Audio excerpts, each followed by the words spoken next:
পাকিস্তানের সাথে লড়তে গিয়ে 6টি বিমান হারিয়েছে ভারত। এর মধ্যে 4টি ছিল ফ্রান্সের তৈরি রাফাল জেট। বিমান হারানোর এই ব্যথা ভোলার আগেই কেঁচো করতে সাপ বের করে আনছে ইন্ডিয়ান মিডিয়া। সাংবাদিকরা জানাচ্ছেন সামরিক চুক্তি নিয়ে একের পর এক চাঞ্চল্যকর তথ্য।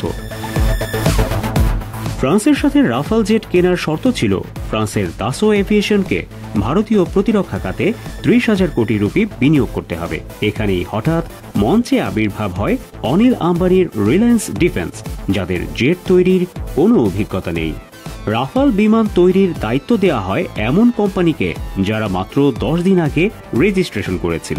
লোকসভায় রাহুল গান্ধী দাবি করেন মোদিজি আম্বানিকে ভারতের নিরাপত্তা উপহার দিলেন, অথচ হিন্দুস্তান অ্যারোনটিক্স লিমিটেড হাল, যারা 70 বছর ধরে মিগ এবং তেজস জেট বানাচ্ছে, তারা কাজটি পায়নি। ভারতের controller and auditor general CAG এই ঘটনা নিয়ে তদন্ত করে এবং লোকসভায় প্রতিবেদন জমা দেয়। রিপোর্টে বলা হয়, রাফাল কেনার প্রক্রিয়ায় কোনো আর্থিক অনিয়ম পাওয়া যায়নি, তবে সিদ্ধান্ত গ্রহণ প্রক্রিয়ায় প্রয়োজনীয় নথিপত্র এবং স্বচ্ছতার অভাব ছিল। একই সাথে রিপোর্টে জানানো হয় 70 বছরের অভিজ্ঞ হালের কম খরচের টেন্ডার বাদ দিয়ে আম্বানির বেশি দামের প্রস্তাবটি অনুমোদন করে ভারত সরকার।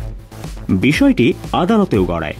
সুপ্রিম কোর্টে দায়ের করা রিট পিটিশনে বিচারপতি দীপক মিশ্রর বেঞ্চ রায় দেয় দুর্নীতির কোনো প্রমাণ হাজির করা যায়নি, কিন্তু কঠোর ভাষায় সরকারকে তিরস্কার করে আদালত, কারণ মূল্য নির্ধারণ ও চুক্তির নথি গোপন রেখেছে সরকার।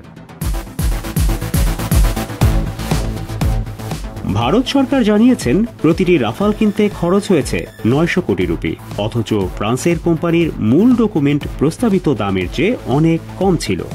বিক্রেতা যেখানে কম দামে বিক্রি করতে চাইছেন, সেখানে ক্রেতা কেন বেশি দামে বিল করতে বলছেন?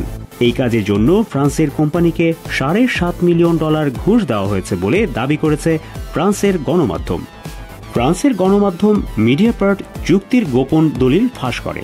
তারা জানায়, ফ্রান্সের কোম্পানি দাসো এভিয়েশন ভারত সরকারকে প্রতিটি রাফাল জেট 504 কোটি রুপিতে বিক্রির প্রস্তাব দেয়।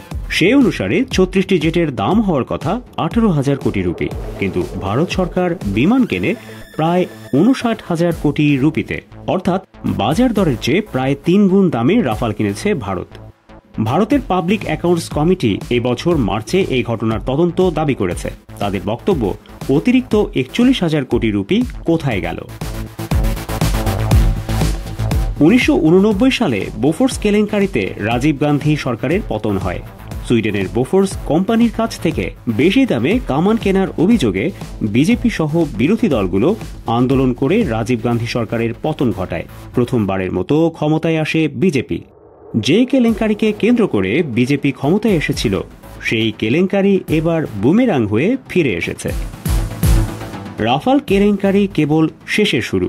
দিল্লি হাইকোর্টে সম্প্রতি আবারও রিট হয়েছে। চুক্তির দলিলপত্র জনসমক্ষে প্রকাশের দাবি উঠেছে। 2024-এ ইলেকটোরাল বন্ডের ফাঁস হওয়া নথিতে দেখা যায়, নির্বাচনের জন্য টাটা গ্রুপ বিজেপিকে 3,000 কোটি রুপি দিয়েছিল।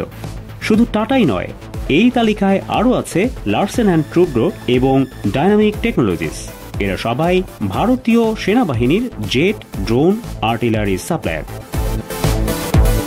মঙ্গলবার ভারতের প্রতিরক্ষা মন্ত্রী রাজনাথ সিং 15,000 কোটি রুপির আমকা প্রজেক্ট অনুমোদন করেছেন। এর মাধ্যমে ভারত দেশে তৈরি স্টেলথ জেট কিনবে। তেজসের মতো এই প্রজেক্টেরও দায়িত্ব অ্যারোনটিক্স ডেভেলপমেন্ট এজেন্সির, কিন্তু যেসব কোম্পানিকে এই অত্যাধুনিক বিমান তৈরির দায়িত্ব দেওয়া হচ্ছে, তা নিয়ে এরই মধ্যে বিতর্ক উঠেছে। 27 মে মঙ্গলবার প্রতিরক্ষা চুক্তির কিছু নথি সহ এক্স হ্যান্ডেলে পোস্ট করেছেন কুশাগ্র সাইদি। আগে শাস্তিপ্রাপ্ত এবং কালো তালিকাভুক্ত কোম্পানিকেও ডিফেন্স কন্ট্রাক্ট দেওয়া হচ্ছে, এমনটাই দাবি করেছেন তিনি। 2025 সালে ভারতের প্রতিরক্ষা বাজেট প্রায় $74 বিলিয়ন। পাকিস্তানের কাছে বিমান হারানোর পর আরও $6 বিলিয়ন বাড়ানো হয়েছে। এর মধ্যেই সরকারি বেসরকারি উদ্যোগে 5ম প্রজন্মের আমকা স্টেলথ জেট বানানোর প্রজেক্ট নেওয়া হয়েছে। দুর্নীতি বিরোধী সংস্থাগুলো বলছে, ডিফেন্স ডিলের 70% প্রজেক্টে দুর্নীতি। এর ফলে সামরিক সরঞ্জাম ত্রুটিপূর্ণ থেকে যায়। হালের নেতৃত্বে টাটা সহ 6 কোম্পানির বানানো তেজস জেট এর মধ্যে কয়েকবার ক্রাশ করেছে। ভারতে গত 20 বছরে 200-র বেশি জেট ক্রাশ করেছে। সর্বশেষ পাকিস্তানের সাথে সংঘাতে 6টি বিমান ক্র্যাশ করে, এর মধ্যে 4টি রাফালও ছিল। প্রশ্ন উঠেছে, মোদির কাছে তাহলে কোনটি বড়, ভারতের নিরাপত্তা নাকি শিল্পপতিদের ব্যবসা? যে শিল্পপতিরা আবার বিজেপির নির্বাচনী ফান্ডে টাকা ঢালে, ক্ষমতায় থাকার জন্য বেশি দামে রদ্দিমাল কিনে দেশের নিরাপত্তাকেই বিপন্ন করে তুলছেন নরেন্দ্র মোদী। শাহরুখ খানের জওয়ান মুভির মতো সেনারা সীমান্তে প্রাণ হারাচ্ছে, বিমান ক্র্যাশ করছে, এসবের পেছনে আছে মোদির টাকার লোভ। এইসব প্রশ্নের উত্তর পেতেই তদন্তের দাবি উঠেছে। বোফোর্স কেলেঙ্কারিতে উত্থিত বিজেপির পতন কি তবে রাফাল কেলেঙ্কারিতে? তদন্ত ও বিচারের পরই তা নিশ্চিতভাবে জানা যাবে।